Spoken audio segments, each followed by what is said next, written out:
আমার না মনে হচ্ছে আমার ছোট জাটা একটু আমার দেওরের থেকে বড়ই হবে, সেটা বয়সে হোক লম্বাই হোক কিসে আমি বলতে পারছি না। তার কারণ আমার দেওরের না সব কিছুই একটু বড় বড় পছন্দ। তো আজকে গেছিলাম হচ্ছে ঠাকুরের বাজার করতে। মানে ঠাকুর তো আগের দিন কেনা হয়ে গেছে, তো ঠাকুরের বাজার করতে গিয়ে কি হয়েছিল, প্রথমে তো তোমরা জানোই যে ঠাকুর কেনার সময় আমার বড়টা চাই, বড় ঠাকুর চাই করে নিল। তারপর এখানে এসেও দেখছি, এই দেখে নাও, মাথায় যে চাঁদমালাটা দেয় সেটাও ওনার বড় চাই, হাতে যে চাঁদমালাটা দেয় যেটা ঝোলায় সেটাও ওনার বড় চাই। দেখি সবই বড় চাই, তাহলে আমি কি বুঝবো বলো? তার মানে আমার নিশ্চয়ই জাটাকেও ওর বড় চাই।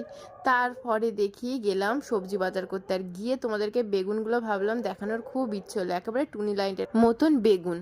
তারপরে আমি রাস্তায় যেতে যেতে দেখতে পেয়ে গেলাম এইগুলো কি সুন্দর না, ভ্যালেন্টাইন ডেতে ভাবছি দেবো ওকে। তারপরেই খেয়ে নিলাম একটু দুজন মিলে ফুচকা, আর বানিয়েছিলাম ঝাল ঝাল করে, একেবারে যেন হাঁপানি লেগে গেছিলো। তারপরে ফুলকপি নিয়ে চলে গেলাম বাড়ি। আজকের মতো ব্লগ এখানেই শেষ, বাই।